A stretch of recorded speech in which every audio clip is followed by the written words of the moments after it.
Hello, welcome to Undisputed Boxing. We are back to review Fight Camp 2, and we'll also review our predictions. Mine didn't go so well. I'm here with Rick.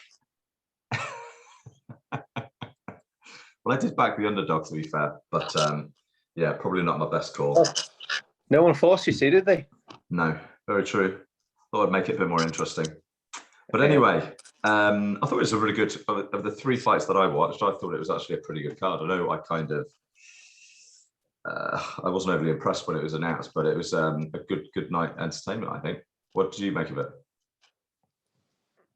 Yeah, I mean, he texted me this morning, I think, saying it was I think he used like a brilliant card or something like that. I don't know. It was what I expected it to be from when it was billed. It was all, it was probably. It's the card I was most looking forward to because it had, an intriguing main event, but not as good as the other two main events or when Ben was meant to be. But it had more interest in the whole card for me with the two heavyweights. So I think, and we'll get into each fight, but I think the Babic fight probably went on longer than I thought, and because of that was good. I thought the Wardely fight would go on a bit longer. Wish that had gone a bit longer. I thought the main event was probably a bit more, though it was a bit one-sided. It was a bit more entertaining than I thought, mainly because Galahad went for it more than I've seen him do in the past. Yeah. All right, let's break it down then. So let's do Kid. We'll go down the card from top to bottom. So Kid Galahad versus Jazza Dickens. What was your take on the fight, and how did you score it? I can't remember how I scored it, but I had him way up. I mean, I think I was calling for it to be stopped as well. I think once we got to like the 10th round, I think it was stopped in the 11th. Once we got to like partway through the 10th round, I was finding it a bit uncomfortable to watch. And there was at one stage, I think it was a round later, one of the commentators went, "This is difficult to watch." And I was like, I was thinking that about a round ago. And then I went back to the corner and I was just like, they've got to stop this. I know it's difficult because they want to just survive one round, but yeah, I mean, I thought Galahad, he was really good. I mean, the worry for me, he hadn't boxed for a long time, but he looked sharp, and fair play to him. He slowly beat him up, really. I mean, he took a few shots, but he's just got a great chin. He was never rattled, and for every shot he was taking, there's a few rounds where, he wasn't getting the eye-catching punches, but the volume was just there. He was jabbing, double jabbing, mixing it up to the body a bit, and those body punches, I think, told over time. And you could see. I know it's not all about punch stats, but you could see it was like more than three times more punches or four times more punches landed. You can't win a fight if you're giving that up unless you knock the guy out. You know what I mean? Yeah. So sometimes the eye-catching punches weren't coming from Glahad, but still. So yeah, he was busier than I thought he'd be. He was sharper than I thought he'd be, and without all those things, I thought he was going to win on points anyway. So no surprise that he stopped him. Yeah, I've got to say, I was actually really impressed with Galahad's performance. When he weighed in, he was very, very tight at the weight, and to me, do you think he looks a little bit bulkier than he has done in previous fights? I don't know if he's kind of put a little bit more weight on, or he looks like his frame looks a little bit thicker. Yeah, how old is he now? He's 30 or 31. But yeah, I've got to say, I mean, considering how tight he was at the weight, the inactivity, I thought he looked razor sharp. It was one of the best performances I've seen from Galahad. I've always been kind of excited about him, and then when he fights, just a little bit kind of let down. And that's why I just thought maybe with the team behind Jazza Dickens, if they could get like a good game plan. But it looks like a world level fighter against a domestic level fighter for the most part. I think I gave Dickens maybe 2 rounds, and that's probably being generous. He did snap his head back a couple of times, and he got caught with a few combinations when Galahad got a little bit sloppy. But I was super impressed with him. He got the jab working, like you say, double the jab up. He switched on him a few times as well. He looked very comfortable when he switched southpaw, orthodox, and vice versa. Quite a lot. Yeah. One thing I'd say actually is it's the first time, because I didn't really watch. I just watched the last fight camp. I just watched a few highlights, so I got to see a bit more of the production and stuff. And I think it's going to take time for me to get used to things, but I actually thought it was pretty good and worked all right. I don't know what Dillian White was doing there with that hat. I don't know if you saw any of that. Yeah, I thought the commentary was good. Andy Lee is obviously very good on commentary. Andy Lee's brilliant. He's a really, really good commentator. It's strangely because he hasn't got the voice for commentary in a sense. And sometimes his style's a bit weird, but he's very knowledgeable, he'll just. I mean, I've seen in fights where someone will, change stance, go from orthodox to southpaw, and they'll just say, "Oh yeah, he's switching from time to time," but he was actually going, "He's just switched." He's just, he's actually just calling out. He's just switched. And there's something else he did during a fight that I've never heard someone say before, but it was like really insightful. Can't remember what it was now. He said during an exchange or something. And also, DAZN do this thing where they have I can't remember who they are now, but they have a couple of people in the ring between fights, not the ring. I think it's taped before, and it just shows a few of the tactics that each like to do. And they're both padded up, and they just kind of slowly show, this is a shot he likes to do. This is how he likes to. So weirdly, like DAZN have got a little bit more technical than Sky, and it is a little bit more. I suppose I wouldn't say it's for the hardcore, but it does lean more towards the hardcore because it does go into quite good tactics. Johnny Nelson used to do that though on the what was that that boxing show they used to do on a Thursday night with Johnny Nelson and Adam Smith. Like that. It is like, but never done during a Sky Sports show. Okay. Yeah. Yeah, you're right. It's not new, but it's new to be put in between fights like that. From what I remember. But you're right. Johnny Nelson used to do things like that. Yeah. Good. Yeah. So a good win, I think, for Galahad. I mean, the featherweight division is pretty stacked, and the people at the world level. I mean, it's a tall order, I think, for Galahad to beat any of them. Who's got the belts? You're testing my memory now. So, Joe Smith Jr. Leo Santa Cruz is WBA Super. Lee Wood is now the regular champ, although Leo Santa Cruz hasn't fought, I think, for about 2.5 years. They're trying to get Wood put into Super. Yeah. Emmanuel Navarrete, the Mexican, is a champion as well. And it's Gary Russell Jr. I think Gary Russell Jr. might be the WBC. Yeah. And so is Warrington the weight up? No, Warrington's in their weight. He relinquished that belt, didn't he? He relinquished the IBF. That was it. I was trying to work. I was like, why hasn't he got a belt? That's because he relinquished it, and this was a tick-over fight, wasn't it? The one he lost. The Lara fight was a tick-over, yeah. And then he was going to fight Kanzu as a kind of a unification and potentially the Ring magazine for featherweight. I don't know how they make that Ring magazine when you've got Navarrete, who's, I don't know, kind of, I'd say a level above those, and Gary Russell Jr. But that featherweight mix is pretty exciting. There's some really good fights to be had, also domestically as well. I mean, if they can make Lee Wood. Sorry? What belts Kanzu got? He did have the WBA regular, and then he obviously lost it to Lee Wood, didn't he, last week? And is that who Warrington was going to fight? Yes. Yeah, I think that's how he ended up on Fight Camp, because he signed him on a 2-fight deal, or a fight, Josh Warrington, and then he always has a 2-fight deal, doesn't he, Eddie Hearn? So I think they're somehow kind of packaged into that. And said, well, you fight at Fight Camp, and then you can fight the winner of Warrington versus Lara. Yeah, that Warrington Kanzu fight's really far away now, isn't it? Yeah, because they both lost. Yeah. So where to next for Galahad? Who would you like to see him fight next? I mean,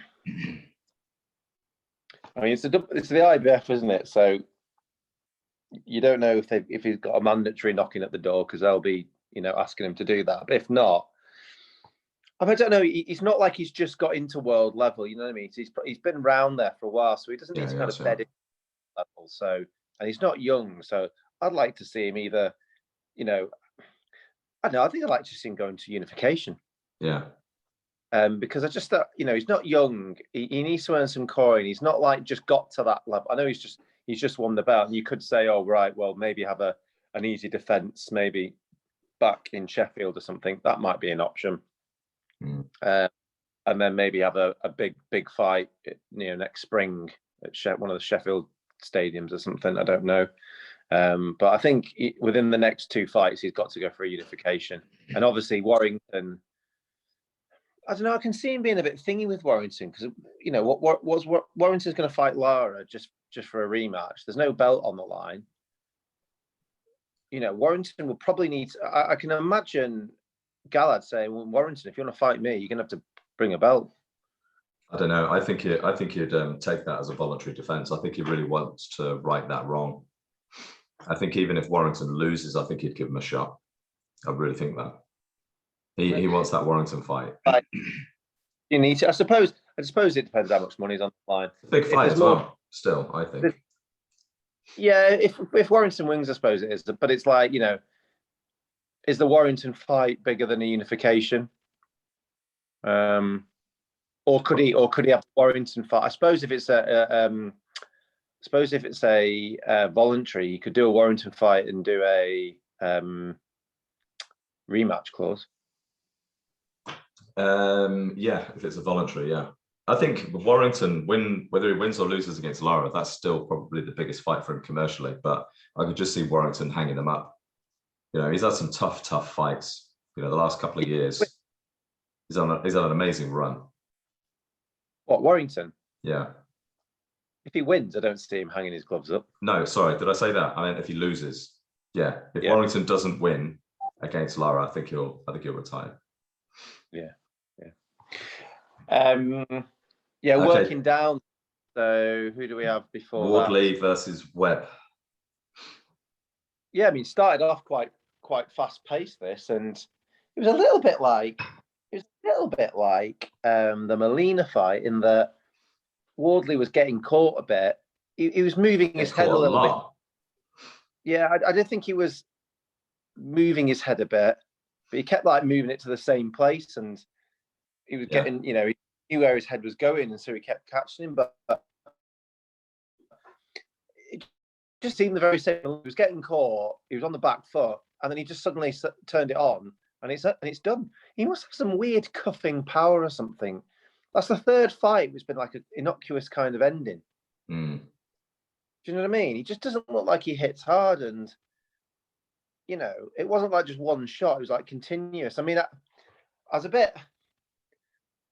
He should have taken a knee. Actually, he could have taken a knee, taken an 8 count, and then he probably would have seen the round out. And then, you know, but you know, you obviously don't want to. Still felt it probably got called off a bit quickly. I know when they're slouched in the corner, it never looks good. But he almost like dove in as soon as he was slouched in the corner. I'd like to see him, give him a chance to get up. I don't know if he would have done. No, I mean, they were both swinging like haymakers. I think it probably just makes, you know, referees a little bit nervous. Like when they're swinging like that. I mean, it was a little bit kind of amateurish, wasn't it? It's like watching an amateur boxing fight. I thought it was. No, but I think the fight before that was worse. We'll come on to that in a minute. Yes, maybe it's because we just watched that, but I thought this looked a lot better than that one in terms of technical. But yeah, over, you know, in terms of you know, a high level, it wasn't. But we need this.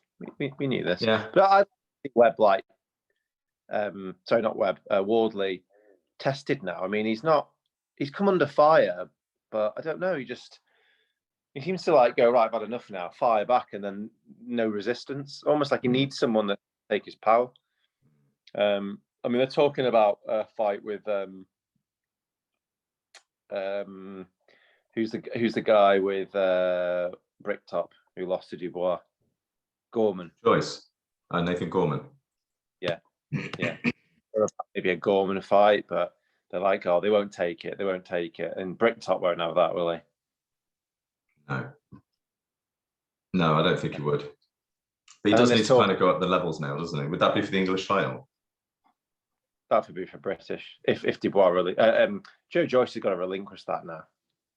Does he still have it then? Apparently, yeah. Okay.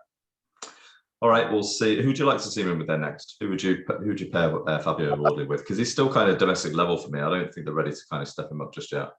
Yeah, I would like to see him. I would like to see him with a Gorman. Yeah. You know, I mean, they have said about Takam, but they probably said he's probably another fight away from that.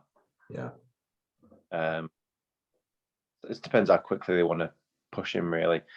They'll know in the gym what he can take, and whatnot. So, but yeah, a Gorman fight would be good.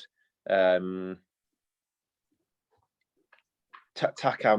probably all right in a next fight, not next fight, the one after that. Trying to think who else is around at that level. What's a little bit higher? Who's European holder? Is it Ajit Kabayel still? Okay, now that's been a long time, isn't it? Yeah, I think so. I could be wrong. Who's Commonwealth? Isn't that Joyce? Because Joyce beat Dubois, I think, for the Commonwealth and the British, I think. Yeah. So relinquish that and get, yeah,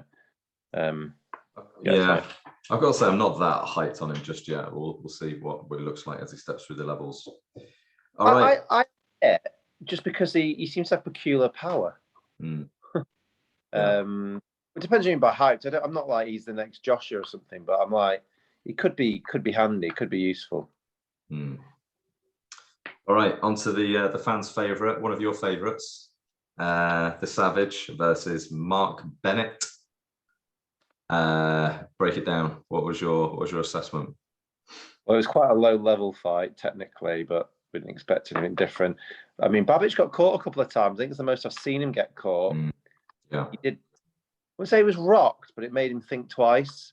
So there's two questions. I wouldn't say they were answered, but they were kind of posed a little bit more than we've seen before. And that was, can he take a shot? And I'm not sure how hard Bennett hits in the big scheme of things. Probably not that hard.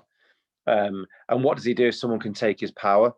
Yeah. And, I still don't think he really overhurt him. I think he was just knackered. I mean, yeah. Apparently this guy's been training for 8 weeks. I don't know. I'd like to think they'd be fitter than this after 8 weeks of training. But I think no, they were both blowing badly, weren't they? At the end of the first round, you're like, this is just not going to last. I was surprised he got to where he looked. Yeah, I mean, I was quite knackered after the second round, and by the third round, he was the same in the end of the third round as he was in the, and that was a problem. His output was never high in the first couple of rounds, but when he threw, he seemed to land. But then he just lost. He started to throw less, and then it just became pitter patter. And at that stage, it was like. And to be fair, Savage, his power, though he did throw a little bit less, his power did kind of stick. And I think with the tiredness and the power, but you can just see more and more now. He's going to get. I can see Babic just getting cleaned out quite heavily one day. Yeah, because against most heavyweights, he's going to be undersized as well. Because he's only 6 foot, isn't he? 6'1", maybe. Yeah, I mean, he was massively undersized against Bennett, but Bennett was, we all saw what it was like. He was massively undersized. He was giving away some like 60 pounds. Yeah, that's a fair thing. So I think he's strong. I think he's quite strong for his size, but I don't think he can. He's still, I'm just trying to think of a good, fight. Brown. Brown's almost got beat by some real bad opposition now, hasn't he? Lucas Brown. Yeah, I think he's well past it now. Yeah. But yeah, though, I think my take on the Babic is he's technically he gets criticised a lot for his poor technique and he just starts windmilling. But when he actually sits down in his shots and he's throwing combinations, his accuracy is pretty good, and his technique isn't that. It's actually not that bad, but it's almost like. And I think he fought as an amateur quite a number of years. So he's not like amateur. He's got some skills, but it's almost like he just decided to abandon that and just fight how he fights and just be a fan-friendly fighter almost. Yeah, I mean, he was throwing the jab a little bit, but it's been a while since I've seen a fight like that where almost Babic was just hitting him clean. And you could hear the thud off his face. And the guy never really marked up as well. It was weird. He took a lot of clean shots for like 5 or 6 rounds, I think what lasted. And the guy didn't seem to cut or mark up or anything really. And he probably was at the end, but during the fight, I never saw any swelling. And it's strange, isn't it, how that is? And you see other fights where there's just a few jabs being thrown and suddenly they've got a big eye out here. And so yeah, it was it posed a few questions, but didn't really get any more kind of answers. It's just, he's cruising towards a fight he's going to go into and he's going to get cleaned out by someone. Yeah. I think as he goes up the levels, that's why they're going to be careful, because I don't they want to put him against Hrgovic. Is that what they were talking about in a open air, auditorium in Croatia, Dubrovnik or somewhere? Almost get cleaned out. You know what I mean? That they'll do what normally happens is I can imagine him fighting similar opposition, maybe slightly better, another 3 or 4 fights, and it'll just go from 2s, 3s, 4s out of 10 up to a 7 or 8, and he'll get cleaned out. Yeah, you're probably right. Just trying to think of who would be a good to kind of pit him against. Maybe like a Kawanaki would be that'd be good fun whilst it lasts. I mean, Kawanaki is a couple of levels above Babic, but he loves to trade as well, Kawanaki, and he's quite vulnerable himself. I don't think they'll be slinging him in with anybody like that for a while, though. I don't think who Kawanaki is. Kawanaki, the guy that the American Polish who lost to Hellenius. Yeah. Well, he's got his rematch, isn't he? First. Yeah. I don't know. It's hard to do any business with PBC, isn't it?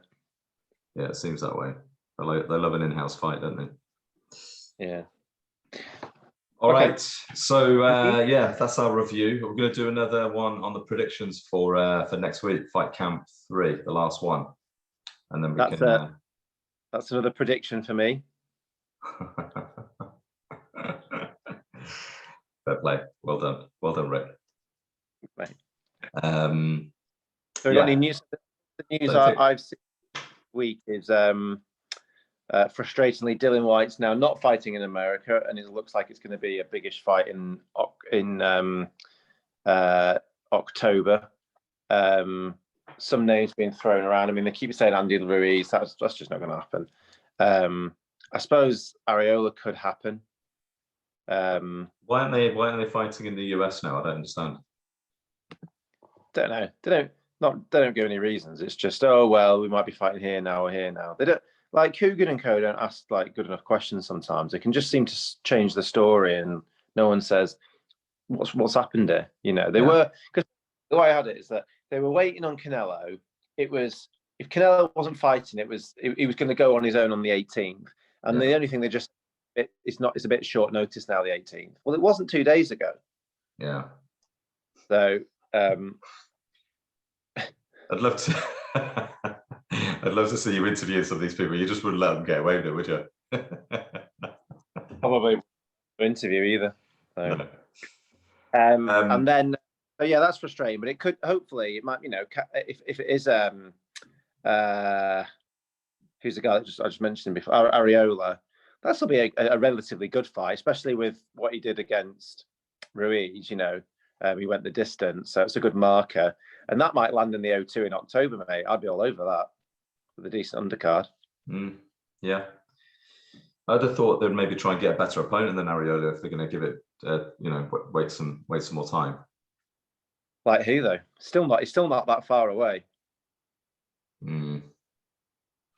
Well, I mean, I think there's this legal situation going on with the WBC, isn't there? Because they're trying to get him installed back as mandatory, and then he can fight the winner of Fury Wilder.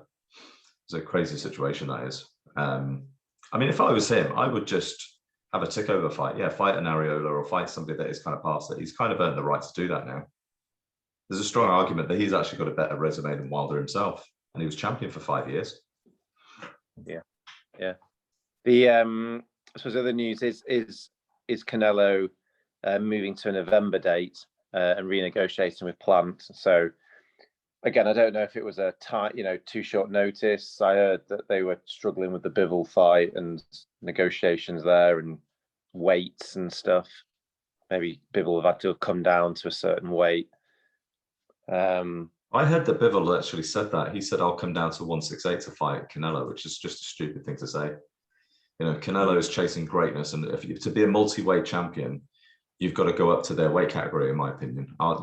Getting them to drain the weight and then putting in rehydration clauses and all that kind of stuff. It's not really the done thing. Well, I guess it is the done thing, but it's just not really fair, is it?